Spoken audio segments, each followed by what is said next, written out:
मैं नाम दे रही हूँ आज उस मिनिस्टर का जिसने मरवाया शिवानी भटनागर को।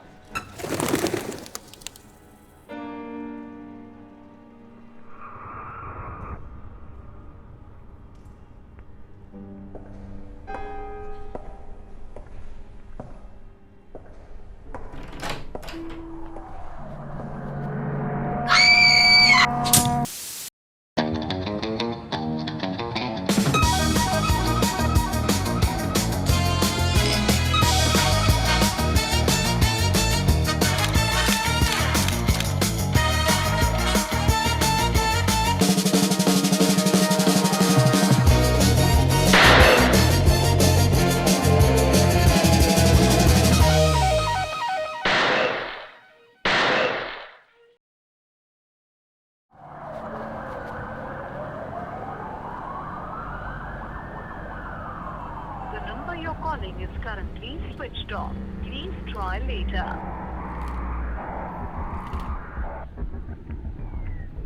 अरे पांडे जी, आपके लिए क्या बड़ी बात है। कहिए मंत्री जी को कि पब्लिसिटी जरूरी है। गुड बैड जैसा भी हो, बढ़िया इंटरव्यू छपेगा फ्रंट पेज पर। 20 मिनट में बस ठीक है। Thank you Pandey ji. Akanksha ji thank you बोलिए, आपका काम करवा दिए। मंत्री जी का इंटरव्यू आपके लिए। Thank you so much Gupta ji, बहुत इम्पोर्टेंट था। दिल्ली से?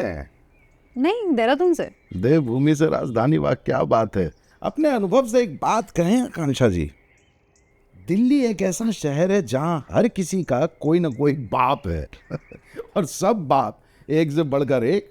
लेकिन सबसे बड़े बाप बैठे हैं सत्ता के इन गलियारों में, दिल्ली का पावर कॉरिडोर। मतलब जहाँ आप और मैं बैठे हैं? एकदम वही। सच बताएं, यहाँ सरवाइव करने के लिए बड़ा निर्दयी होना पड़ता है। संवेदना की नहीं, यहाँ कोई जगह ही नहीं है। लेकिन कई बार दिमाग से खेलते खेलते दिल बीच में आ ही जाता है। आखिर हैं तो इंसान ही। 20 मिनट है इंटरव्यू में, एक लव स्टोरी सुनेंगी। Love story? किसकी लव स्टोरी? अगर 2 की हो तो प्यार, 3 की हो तो कहानी। मतलब देश के पावर सेंटर में लव ट्रायंगल? थोड़ा पीछे जाना पड़ेगा, 1997। इतनी जल्दी चुनाव होना ठीक तो नहीं है। ईश्वर की शपथ लेता हूँ तो सरकार बनेगी तो जब भी गले में खिचखिच हो, आपके ही उम्र की रही होंगी। नाम था शिवानी भटनागर। कृपया ध्यान दीजिए, गाड़ी क्रमांक। बोकारो में पली बढ़ी, फिर पढ़ाई के लिए दिल्ली आई। दिल्ली यूनिवर्सिटी के बाद जेएनयू और उसके बाद जर्नलिज्म। 4 सालों तक इंडियन एक्सप्रेस में क्राइम बीट कवर किया। बढ़िया काम किया, एकदम जी जान से। फिर शादी हो गई, साल भर में बच्चा भी हो गया और मैटरनिटी लीव के खत्म होते ही शिवानी ने दोबारा ऑफिस ज्वाइन कर लिया। जो 2 दिन पहले अखबारों में सर्वे आया। इस बार प्राइम मिनिस्टर ऑफिस कवर करने का असाइनमेंट मिला। अच्छा, वो टाइम था गठबंधन सरकारों का।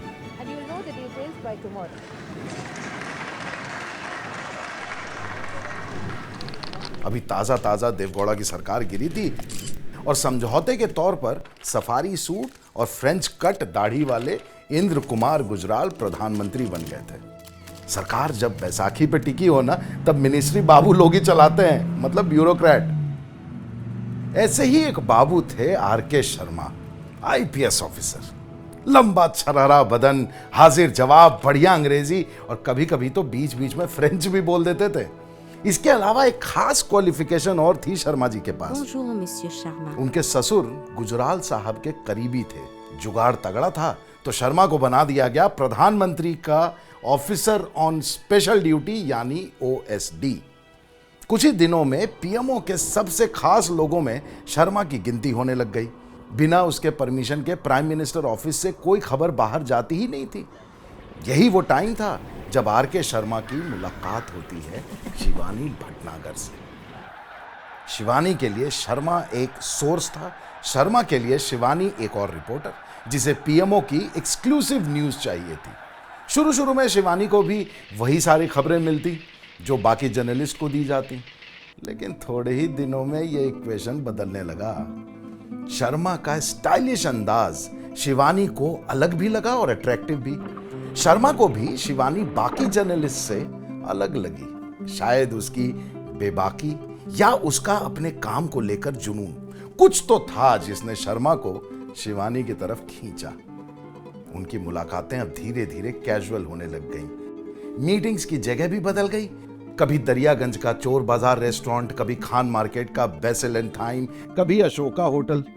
नजदीकियां बढ़ती रहीं और शर्मा ने शिवानी को एक्सक्लूसिव खबरें देनी शुरू कर दी।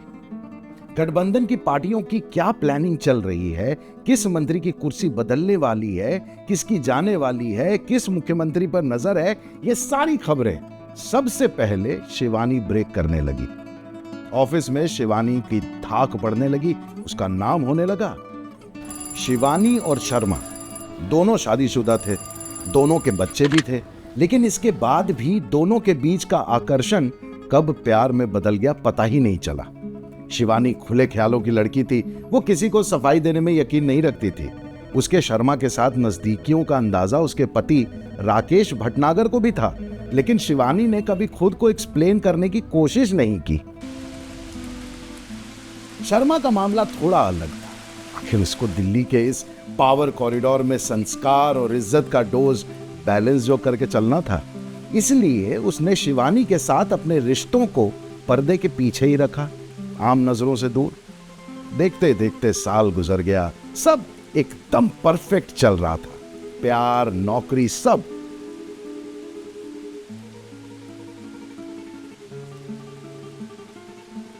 तभी कुछ ऐसा हुआ जिससे सब कुछ बदल गया। फाइलों ने बहुत सरकारों को हिलाया है।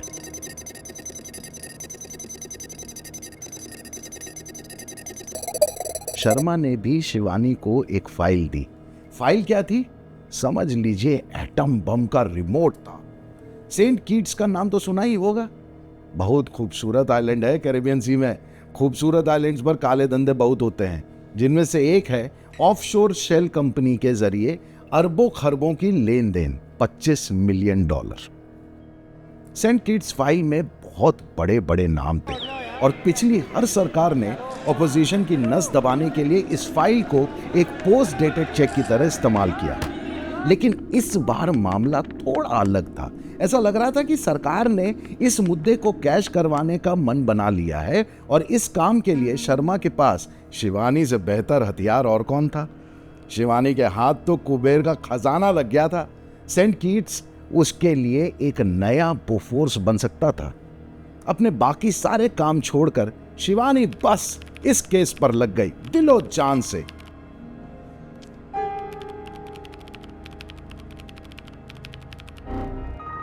कि तभी एक दिन शिवानी को शर्मा का फोन आया। शर्मा ने रूखे सुर में कहा, यह स्टोरी नहीं छपेगी, किल द स्टोरी। इससे पहले कि शिवानी कुछ पूछ पाती, शर्मा ने फोन काट दिया। शिवानी के अंदर का जर्नलिस्ट एकदम से जागा। उसने मन बना लिया, सेंट किट्स की स्टोरी वो छापेगी सीरीज में, वो भी फ्रंट पेज पर। जब शर्मा को यह पता चला तो वो सख्ते में आ गया। शर्मा को शिवानी की जिद का अंदाजा था, इसलिए वो कोई चांस नहीं लेना चाहता था। पहले उसने शिवानी को समझाने की कोशिश की, शिवानी नहीं मानी। फिर उसने शिवानी को धमकाना शुरू किया, पहले मिलकर और फिर बाद में फोन से। लेकिन शिवानी की जिद इन सारी धमकियों पर भारी पड़ रही थी।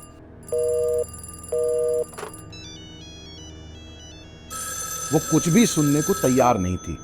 जब बात हद से ज्यादा बढ़ गई तो शिवानी ने एक दिन फोन उठाया और शर्मा को सीधे साफ लफ्जों में बोल दिया कि बस अगर शर्मा ने उसे ज्यादा प्रेशराइज किया तो वो उनके अफेयर को एक्सपोज कर देगी।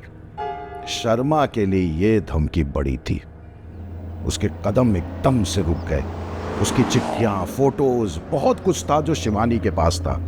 उसे अपना करियर और परिवार दोनों ताश की पत्तों की तरह ढहते हुए दिख रहे थे। शिवानी को फोन आने बंद हो गए। शर्मा चुप हो गया। दोनों का मिलना पूरी तरह खत्म हो गया। शिवानी अब अपनी जिंदगी की सबसे बड़ी स्टोरी के साथ तैयार थी। सारे सबूत उसके पास थे। स्टोरी 24 जनवरी को फाइल होनी थी। बस कुछ फोटोग्राफ्स और प्रूफ रीडिंग का इंतजार हो रहा था। शिवानी की धड़कनें तेज थी। एक दिन का इंतजार भी उसे बेचैन कर रहा था। 23 जनवरी 1999, पटपरगंज का नवकुंज अपार्टमेंट। भटनागर फैमिली का एक रिश्तेदार नवकुंज अपार्टमेंट के सोसाइटी रजिस्टर में एंट्री करता है। फ्लैट नंबर B41 की घंटी बजी। किसी ने दरवाजा नहीं खोला। उसने दोबारा घंटी बजाई, कई बार बजाई, लेकिन दरवाजा नहीं खुला। रिश्तेदार ने शिवानी के पति राकेश भटनागर को उसके ऑफिस में फोन किया। राकेश के कहने पर उस रिश्तेदार ने फ्लैट के बाहर एक लाल गमले के नीचे से डुप्लीकेट चाबी निकाली। दरवाजा खुला, हॉल खाली था। चाय के 2 ठंडे कप टेबल पर रखे हुए थे। एक खतरनाक सन्नाटा था। अंदर के कमरे में जो दिखा उसका अंदाजा किसी को नहीं था। शिवानी का 1 साल का बच्चा रो रो कर थक चुका था और शिवानी भटनागर औंधे मुंह पड़ी थी। आंखें सुन्न, हथेलियां बर्फ की तरह सख्त और जिस्म लहूलुहान। किसी ने शिवानी का कत्ल कर दिया था।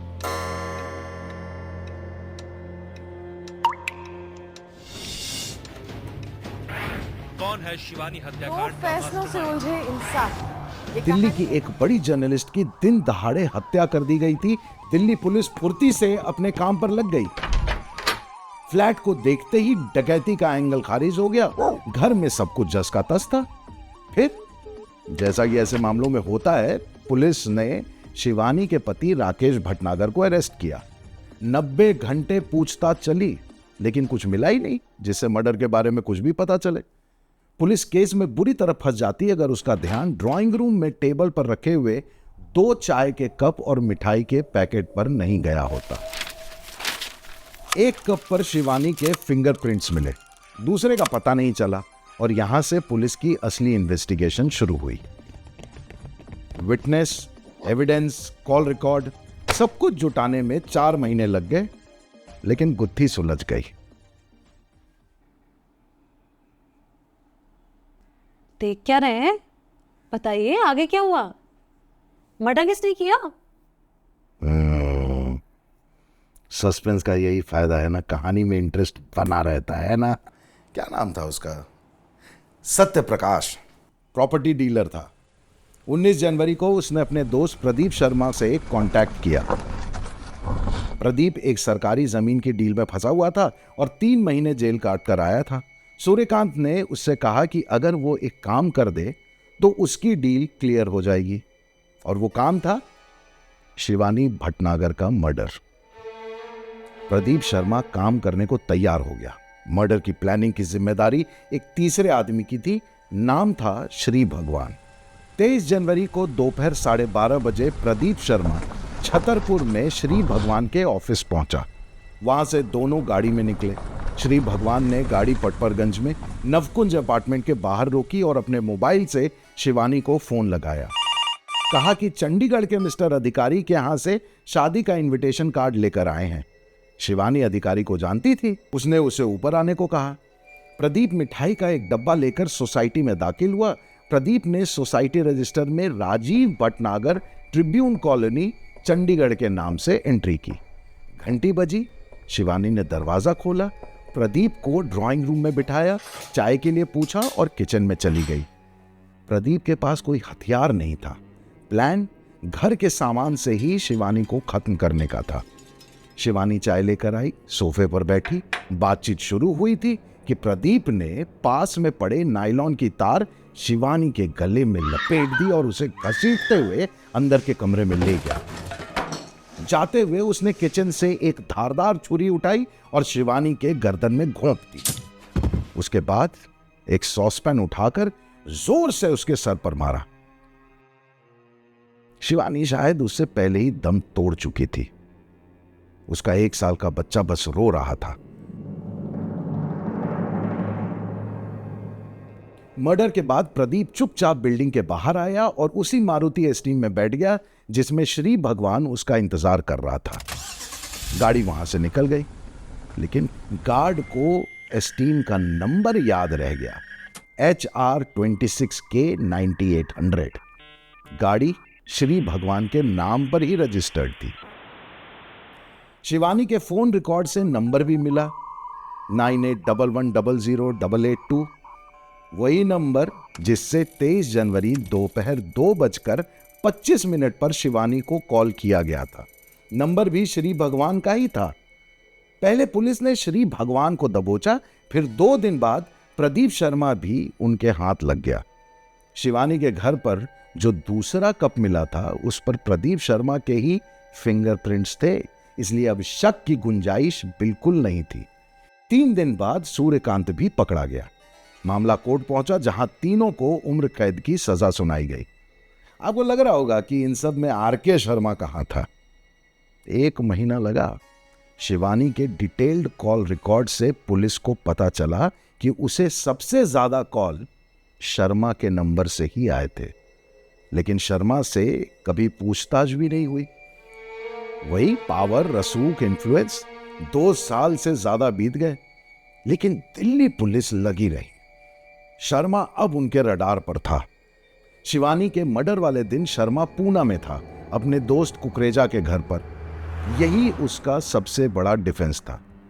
लेकिन जब पुलिस ने कुकरेजा के कॉल रिकॉर्ड्स निकलवाए तो उसमें एक फोन नंबर ने काफी कुछ बता दिया। वो फोन नंबर श्री भगवान का था। 23 जनवरी 1999 दोपहर 2:35, लोकेशन पटपरगंज, शिवानी के घर के पास। शर्मा फरार हो गया था। काफी खोजबीन के बाद आखिरकार दिल्ली पुलिस ने शर्मा को उसके एक दोस्त के फार्म हाउस से अरेस्ट किया। केस 2 साल से ज्यादा चला और फाइनली 2003 में दिल्ली कोर्ट ने आरके शर्मा को शिवानी भटनागर मर्डर केस का मास्टरमाइंड माना और उम्र कैद की सजा सुनाई। मतलब जस्टिस हुआ इस केस में? एक तरीके से देखा जाए तो हाँ। ये अलग बात है कि 2011 में सुप्रीम कोर्ट ने यह कहते हुए शर्मा को केस से बरी कर दिया कि टेक्नोलॉजी बहुत बदल गई है और 1999 के मोबाइल टेक्नोलॉजी के आधार पर 2011 में सजा तय नहीं की जा सकती। मतलब चलिए, आरके शर्मा को 8 साल की जेल तो हुई। मतलब पावर एब्सोल्यूट तो नहीं है, वो भी हिल सकती है। शायद एक नजरिया यह भी हो सकता है इस केस को देखने का। पर गुप्ता जी, आपने तो कहा था ये कहानी लव ट्रायंगल है ना, तो तीसरा कौन था? पकड़ के रखती हैं हर धागे को। अच्छा है, दिल नहीं लगाया तो काफी आगे जाएंगे। जिस वक्त आरके शर्मा और शिवानी भटनागर एक दूसरे के बहुत नजदीक आ गए थे, उस वक्त एक और चीज हुई। गुजराल साहब की सरकार गिर गई। इलेक्शन हुए और 26 पार्टियों वाली एनडीए की सरकार आ गई। नए पॉलिटिकल सेटअप में शर्मा अपनी जमीन बचाने में लगा था। पुलिस को शिवानी भटनागर के फोन कॉल रिकॉर्ड्स में शर्मा के अलावा एक और भी फोन नंबर मिला था, जिसे देखकर उसके हाथ पैर ठंडे पड़ गए थे। यह केस कुछ टाइम बाद कहीं दब कर रह जाता अगर उस दिन आरके शर्मा की बीवी ने मीडिया के सामने इतने पावरफुल मिनिस्टर का नाम नहीं लिया होता। मैं नाम ले रही हूँ आज उस मिनिस्टर का जिसने मरवाया शिवानी भटनागर को। अब तक 24 घंटे वाले न्यूज चैनल्स आ चुके थे, जिन्हें हर कहानी में एक हीरो चाहिए होता है या एक विलेन। उसके पास अब दोनों थे। शिवानी भटनागर मर्डर केस 3 साल के बाद फिर से हेडलाइंस में आ गया। उनके लिए खबर मसालेदार थी, एकदम इक्का राजा रानी वाली। मंत्री जी नए हिंदुस्तान के पॉलिटिशियन थे। ड्रेसिंग से लेकर बातचीत का स्टाइल सब एकदम ब्रांड न्यू था। उनके दोस्त कॉर्पोरेट में भी थे, मीडिया में भी। न्यूज में बने रहना, दिखते रहना, सबसे रिश्ते बना कर रखना उनकी पर्सनालिटी का एक हिस्सा था। और यहीं उनकी मुलाकात शिवानी भटनागर से होती है। हो सकता है ये मुलाकात आरके शर्मा के जरिए हुई हो। पॉसिबिलिटी इसकी भी है कि अब तक शिवानी की खुद डायरेक्ट मंत्री जी तक पहुंच हो गई हो। शर्मा ये सब देख तो रहा था, लेकिन उसके हाथ बंधे हुए थे। दबे मुंह बातें भी होती थी, लेकिन शिवानी को इससे ना तो पहले फर्क पड़ता था ना अब पड़ा। अपनी मौत के कुछ महीने पहले शिवानी लंदन में थी, एक इंटरनेशनल कॉन्फ्रेंस अटेंड करने गई थी। अफवाह ये थी कि मंत्री जी की सिफारिश पर ही उसका नाम इस कॉन्फ्रेंस में डाला गया था। एक रात 1:30 बजे लंदन के होटल में शिवानी का फोन बजा। फोन दिल्ली से था, मोबाइल कॉल तकरीबन 1 घंटे बाद चली। ये वही फोन कॉल था जिसका नंबर दिल्ली पुलिस को शिवानी के कॉल रिकॉर्ड में मिला, मंत्री जी का नंबर। उस फोन कॉल के बाद काफी कुछ बदल गया, बहुत तेजी से। कुछ ही दिनों में आरके शर्मा का ट्रांसफर हो जाता है, शिवानी के हाथ सेंट कीट्स की फाइल लग जाती है, वही फाइल। और लंदन से वापस आने के करीब 1 महीने बाद 23 जनवरी 1999 को शिवानी की लाश उसके अपार्टमेंट में मिली। गुप्ता जी, पर मंत्री जी का नाम नहीं बताया आपने। जर्नलिस्ट हैं, पता कीजिए। फोन आया है। हाँ बड़े जी। अरे वाह वाह वाह, बहुत बढ़िया, थैंक यू थैंक यू। जाइए जाइए, मंत्री जी का बढ़िया इंटरव्यू लीजिए। गुप्ता जी, ये जो आपने सब कुछ बताया, ये सब सच था? अब आपसे झूठ नहीं बोलेंगे आकांक्षा जी। मतलब 90% सच और 10%? 10% मसाला।